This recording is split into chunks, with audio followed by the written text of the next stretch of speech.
O'rtoqlar, bugun sizlarga bizning buxgalteriyamizni yurg'izadigan bitta kompaniyaning rahbari bilan suhbat olib boryapmiz. Rahbarlarning otlari Shohruh aka.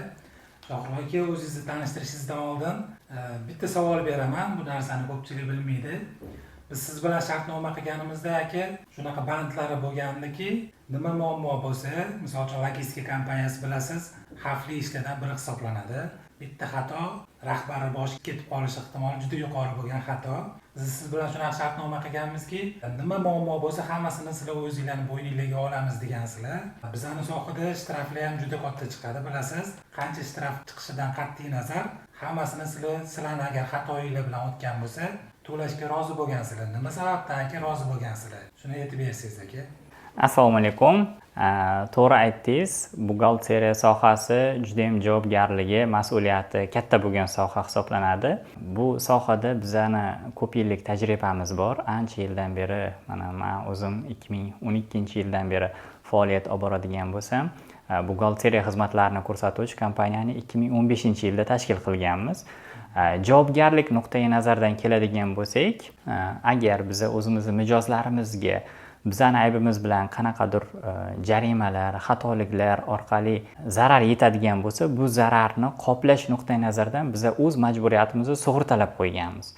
Ya'ni o'sha agar biz sizga zarar yetkazsak, biz bu zararni qoplash bo'yicha sug'urta kompaniyasiga chiqamiz, sug'urta bizga to'lab beradi va biz bu zararni sizga qoplab beramiz. Shu o'zimizni nima deydi, tajribamizga ishongan holda javobgarlikni o'zimizga olganmiz. Demak, sizlarda sug'urta kompaniyasi bor. Men bilaman aka, sizlar bitta biz bilan ishlamaysizlar.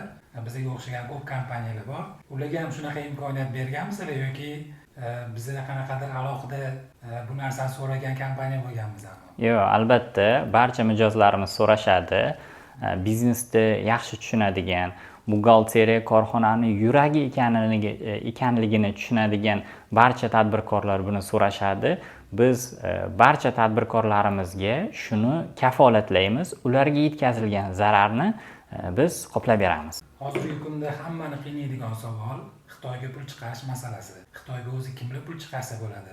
Jismoniy shaxslarmi yoki tartibdagi tadbirkorlarmi yoki MTJlarmi yoki o'zini o'zi band qilgan shaxslarmi? Va qaysi yo'l bilan pul chiqarsa eng to'g'ri yo'l hisoblanadi? Albatta, bugungi kunda bemalol Xitoyga yoki tartibdagi tadbirkorlar va mas'uliyati cheklangan jamiyatlar pul chiqarishi mumkin. Kontrakt asosida bank orqali pul o'tkazgani eng to'g'ri yo'l hisoblanadi. Aka, sizlarda shunaqa imkoniyat bormi? Agar bizning obunachilarimiz sizlarga aloqaga chiqishsa, mana shu etaplarni noldan qanaqa pul chiqarish, hamma yoki yuridik tomondan xizmat ko'rsatadigan narsalar bormi sizlar? Albatta, bu agar tadbirkorlik subyektlari chet elga pul chiqarish jarayonida o'sha kontrakt tuzish yoki kontraktlarni ro'yxatdan o'tkazish, bankka taqdim qilinadigan hujjatlar, o'sha Swift platyoshkalarni urish bo'yicha qanaqadir maslahat, yordam kerak bo'ladigan bo'lsa, bemalol bizga murojaat qilish mumkin. Albatta, tadbirkorlarga o'z xizmatlarimizni taklif qilamiz. Bu bo'yicha muammo bo'lmaydi. Aka, men qayerdandir eshitgandim, internetda ko'pchilik aytadi, YTTL o'zini nomiga $5000 har oyda tovar import qilsa bo'lar ekan.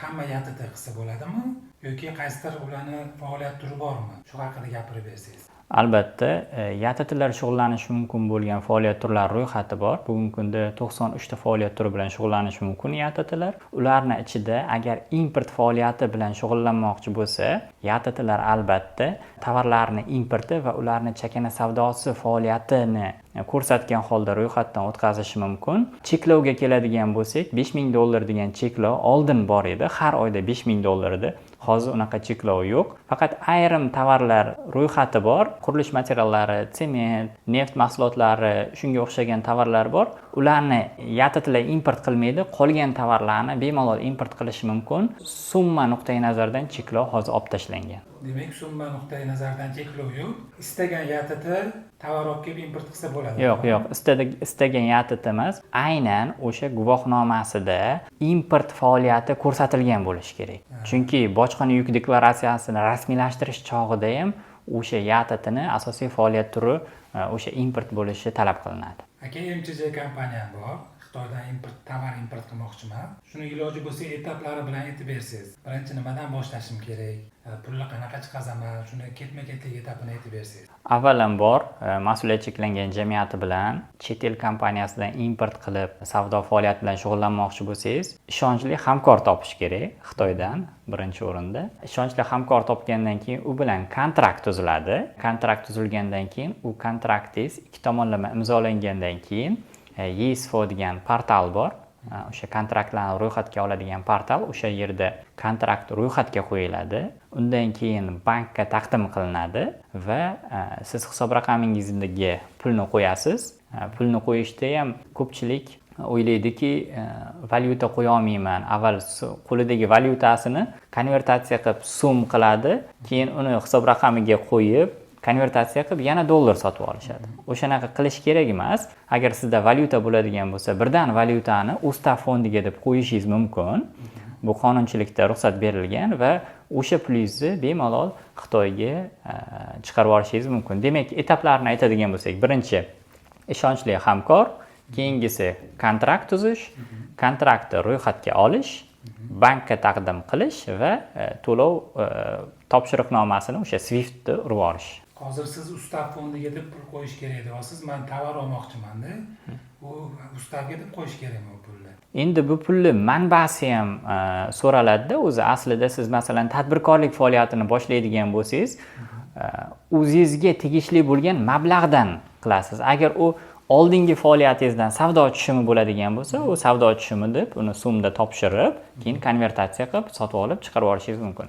Agar o'zingizning mablag'ingiz o'sha risk qilib tadbirkorlikni yo'lga qo'yib pul boshlamoqchi bo'lsangiz, sizda valyutada bo'lsa, shunaqa ustav fondiga deb qo'yish kerak. Tushunaman. Aka, yana ko'pchilikni qiynaydigan savollardan biri, pulni qaysi bankdan Xitoyga o'tkazsa bo'ladi? Xohlagan bankdan pul o'tkazsam bo'ladimi? Keyin qanaqadir mish-mishlarni eshitganman. Pul qayerdadir muzlab qoladi yoki blok bo'lib qoladi degan gaplar yuradi internetlarda. Keyingi savolim, pulni Xitoyga o'tkazdingiz deylik. U pul Xitoy hisob raqamida necha kun ichida ko'rinadi va hozirgi kunda aktual Swift o'tkazganingizda qancha xizmat foizini olishadi? Xitoyga pul o'tkazish, u pullingizni tezroq Xitoyga yetib borishi juda ham muhim hamma uchun. Demak, qanaqa bo'ladi odatda?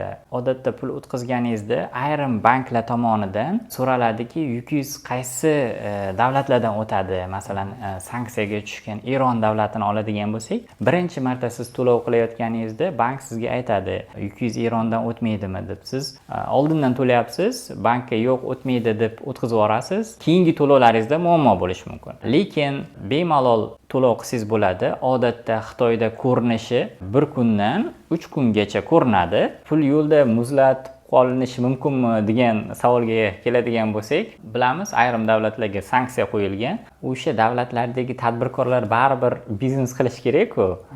O'shanaqa tadbirkorlar Xitoyga yoki ayrim davlatlarga borib, o'zlarining nomiga kompaniya ochib, faoliyat olib boriladi. Ayrim holatlarda shunaqa holat bo'ladiki, masalan, pul o'tkazib yubordingiz Xitoyga, lekin pulingiz tushmayapti. O'sha OFAC degan tashkilot bor, ulardan zapros keladi. Ya'ni asosiy maqsad o'sha kompaniyaning haqiqiy egasi rostdan ham xitoylikmi degan narsani tekshirish. Amaliyotimizda shunaqa holat bo'lgan. Xitoyga pul o'tkazib yuborganmiz, masalan, $50,000. Keyin 1 kun o'tgan, 3 kun o'tgan, keyin 4-kun zapros kelgan. Bu kompaniyani ta'sischisi kim? Biz javob berganmiz. Kompaniyani ta'sischi A kompaniyani ta'sischi B kompaniya. Javob berib yuborganmiz, keyin yana zapros kelgan.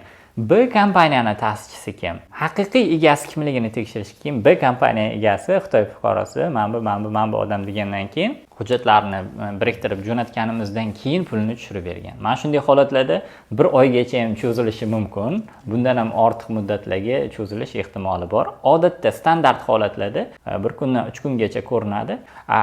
Qancha xarajat ketadi, bunga ketadi degan bo'lsak, hamma banklarda har xil xarajat ketadi. Bir xil banklar masalan fiksirованный to'lov qilingan. Masalan, bitta Swift uchun summadan qat'iy nazar $50 plus chiqqan summadan 0,1 dan 0,5 gacha odatda.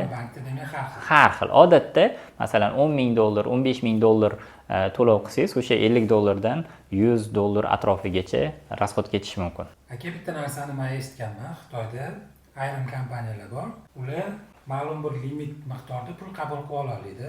O'zbekistondan chiqarasizmi, boshqa joydan chiqarasizmi farqi yo'q. Bizning O'zbekistonda ham shunaqa limit bormi? Misol uchun YTTlar qanchadir ma'lum miqdorda Xitoyga pul chiqara oladi yoki MCHlar qanchadir ma'lum miqdorda Xitoyga pul chiqara oladi. Bizda ham shunaqa cheklovlar bormi yoki unaqa cheklovlar yo'qmi? Yo'q, bizda unaqa cheklov yo'q. Xohlagancha pul O'zbekistonga, YTTga yoki MCHga kirib kelishi ham mumkin. Xuddi shunday xohlagancha pul chetga chiqarishingiz ham mumkin. Faqat uni orqasidan tovarlari yoki xizmatlari kirib kelishi kerak. Keyingi savol, aka deylik, men bitta Xitoy zavodi bilan $10,000 tovarga shartnoma qildim. Lekin men bankdan $15,000 yoki $20,000 u kompaniyaga o'tkazib berdim. Lekin bizning shartnomamizda tovar qiymati $10,000 deb yozilgandi. Qolgan ortiqcha summasini menga naqd qilib yechib berasan, sendan pulni olib boshqa joyga to'lov qilib yuboraman dedim. Agar shunaqa tovarni import qilsam, keyin menda soliq tomonidan qanaqa muammolar kelib chiqishi mumkin? Albatta, bu yerda o'zi boshdan siz agar kontraktingiz $10,000 tuzilgan bo'lsa, u kontraktga siz $15,000 to'lov qila olmaysiz. Agar siz kontraktingizni $15,000 ga qilib to'lab olib, sizga $10,000lik tovar kelsa, $5,000 sizda muddat o'tgan debitorlik qarz yuzaga keladi 6 oydan keyin. Siz masalan $15,000 to'ladingiz, 1 oydan keyin tovaringiz keldi, $10,000lik $5,000 osilib qoldi. 6 oygacha hech kim sizni bezovta qilmaydi.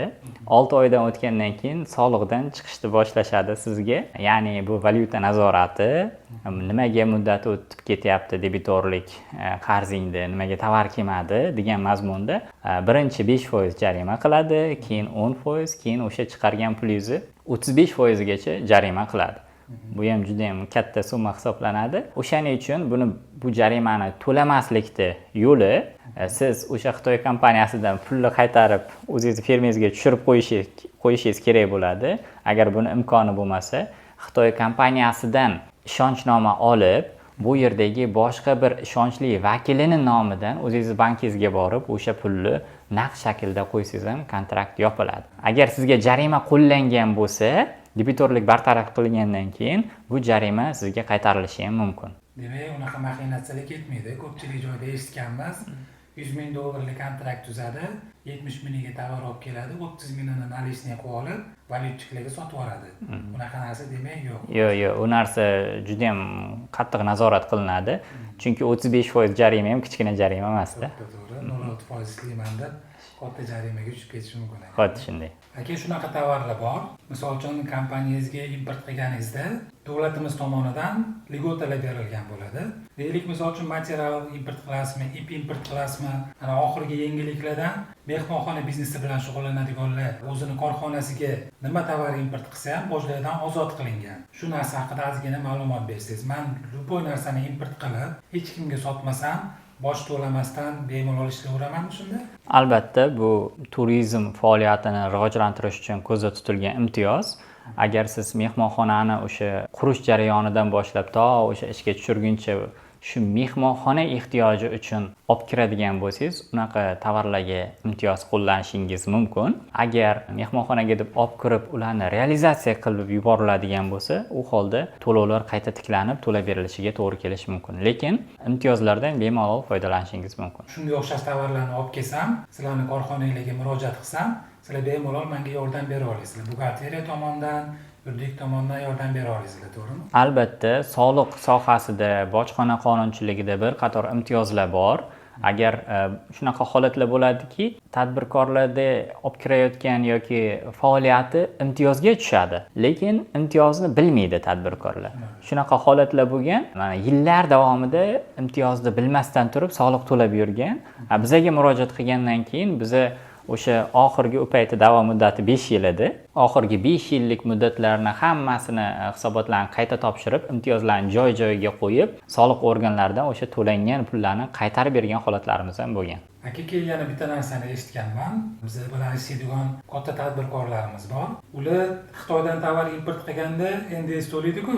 Shu NDS yig'ilib ketaveradi, ortiqcha to'langan summa bo'lib. Deylik 100 million yig'ildi deylik. Undan keyin yana tovar import qilyapti, unga bojxona yana 50 million NDS chiqazib beryapti. Men bitta turgan 100 million NDSni mana shu 50 millionga o'tkazib yuborsa bo'ladimi, bo'lmaydimi? Albatta, bu ham tadbirkorlarni qiynaydigan muammolardan biri. Buni yo'li bor.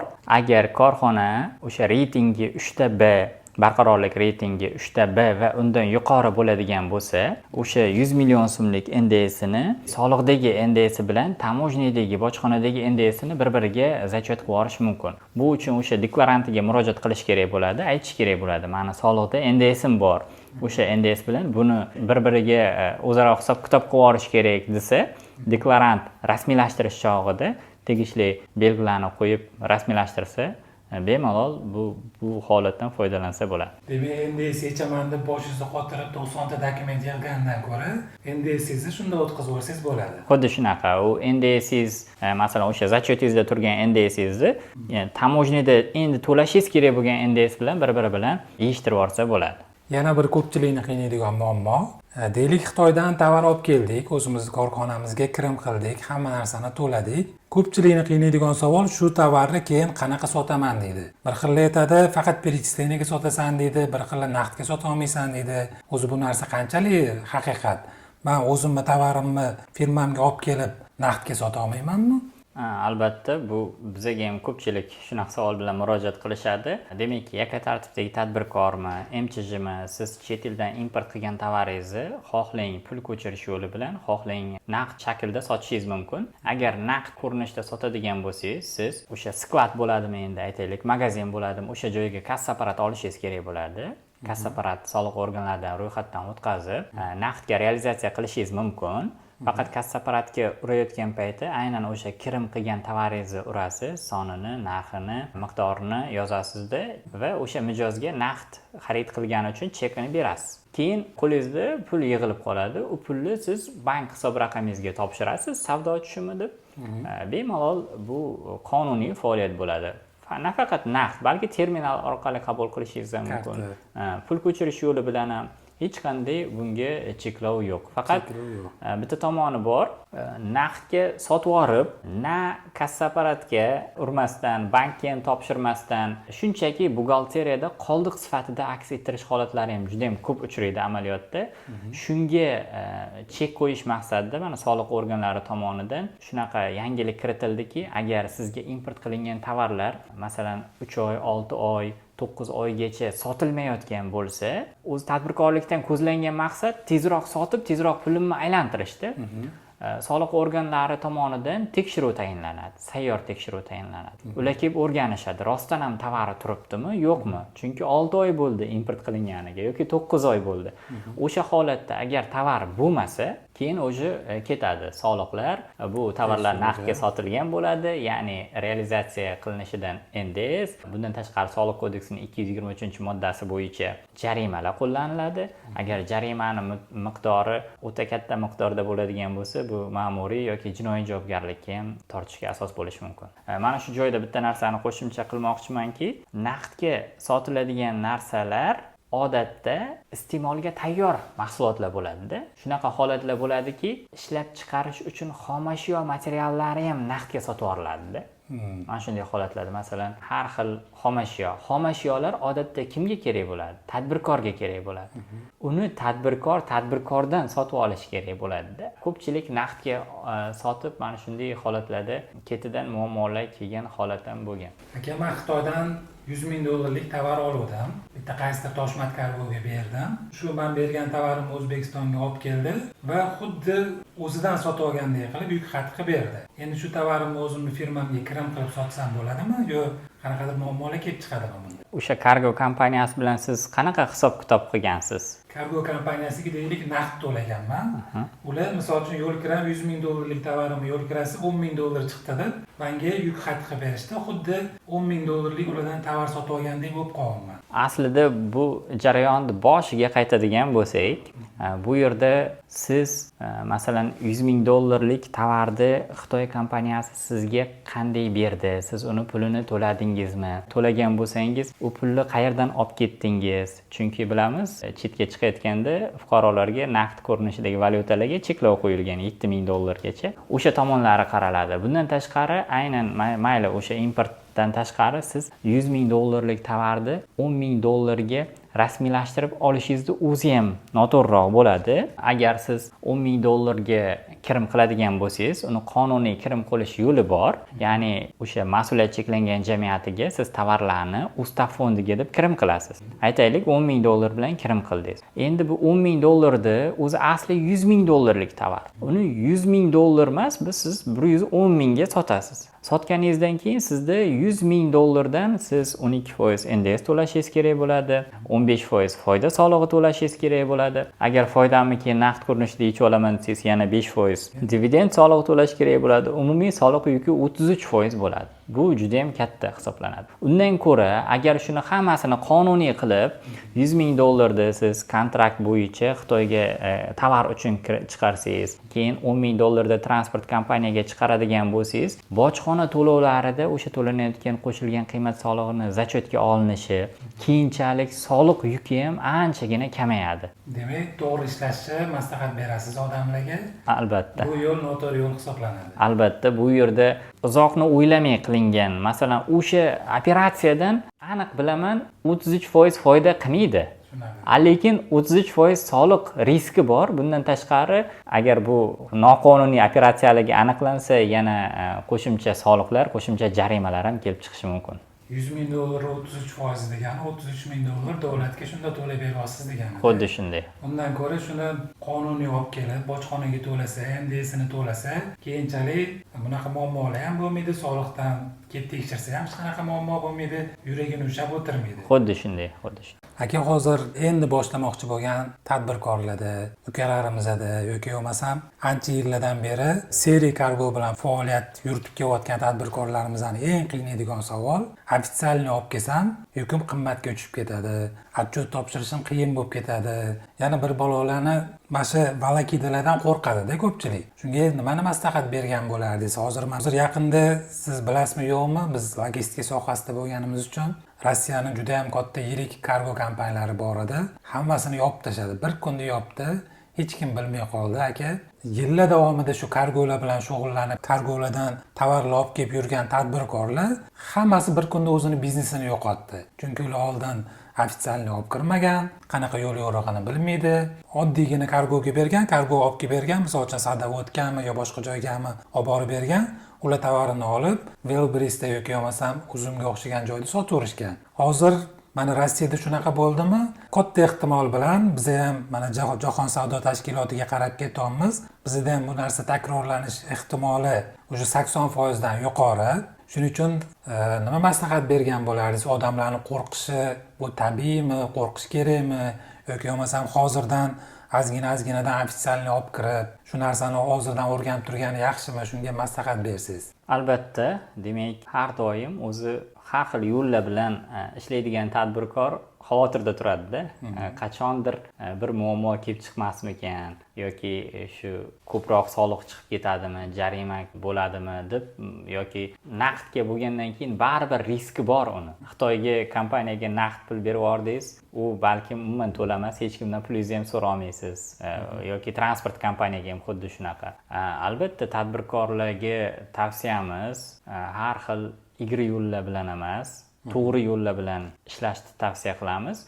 Soliq nuqtai nazaridan soliqlarni agar to'g'ri rejalashtirsa, soliq yuki unaqa og'ir bo'lmaydi. Soliqlarni optimallashtirish mumkin, soliqlarni rejalashtirish mumkin, imtiyozlardan foydalanish mumkin yoki masalan har xil hukumatlararo kelishuvlar bor, ikki tomonlama soliqqa tortmaslik bo'yicha shu kabi imtiyozlardan foydalanish mumkin. Hozir yashirin iqtisodiyotni oqqa olib o'tish bo'yicha ko'p ishlar qilinyapti.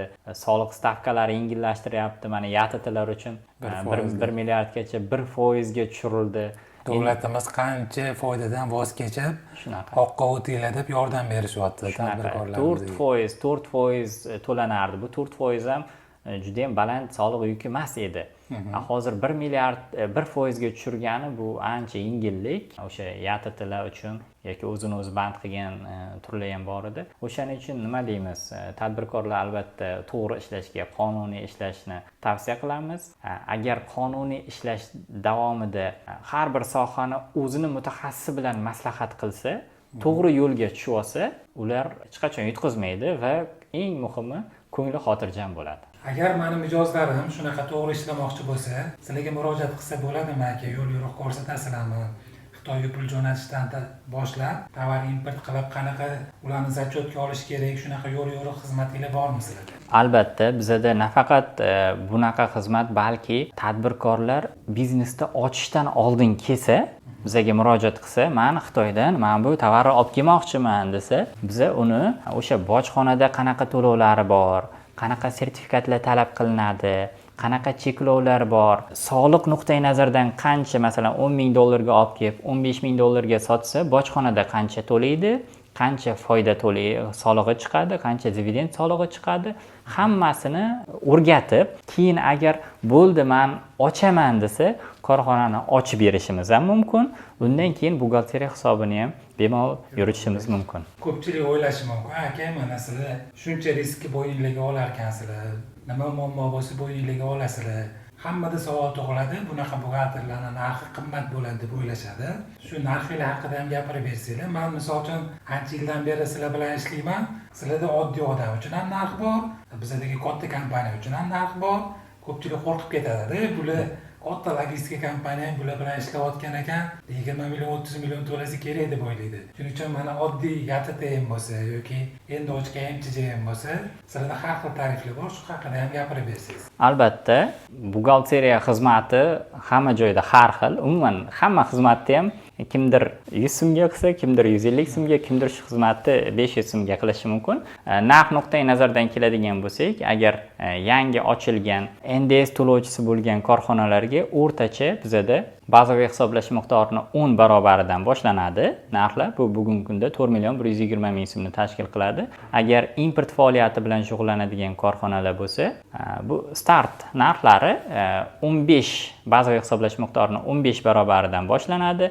YTT yoki aylanmadan olinadigan korxonalar bo'lsa, ularga 5 minimalkalardan boshiga narx qilib bera olamiz va 3 oy vaqt beriladi. Bu bizga aytilayotgan narx bu standart narx emas. Chunki masalan kimdir bor 10 xil narsa import qiladi, kimdir bor 500 xil narsa import qiladi. O'shaning uchun bu tadbirkorni o'sha rejasidan, rejalashtirayotgan ishidan, kutilayotgan oborotlari, xodimlar sonidan kelib chiqib, narx belgilanadi. Qo'rqmasa bo'ladi, kelsa bemalol tarifinglar bor. Shu tarifga qarab xizmatinglarni ko'rsatsanglar bo'ladi. Bugungi savollarimiz shulardan iborat edi. Agar sizlarni qanaqadir boshqa savollar qiziqtirsa, bemalol menga yozinglar. Yana Shohrux akani vaqtlarini topib, xudo xolasa yana video tayyorlab beramiz. Shohrux aka, oxirgi gapingiz yangi boshlayotgan tadbirkorlarimizga nima maslahat berasiz? Albatta, yangi tadbirkorlik bilan shug'ullanmoqchi bo'lgan tadbirkorlarga har doim qonuniy soliqlarni rejalashtirgan holda to'g'ri ishlashligini tavsiya qilamiz. Buxgalteriya hisobini ikkinchi darajaga emas, buxgalteriya hisobini to'g'ri yuritishini birinchi darajaga qo'yilishi bu biznesni xavfsizligini, uzoq davom etishini kafolatlaydi. Shu uchun har doim aytib kelamiz, moliyaviy va huquqiy savodxonlik har qanday biznesning asosidir. Demak, hech narsadan qo'rqish kerak emas. Hamma narsani qilsa bo'ladi, odam qilgan ishni odam qiladi.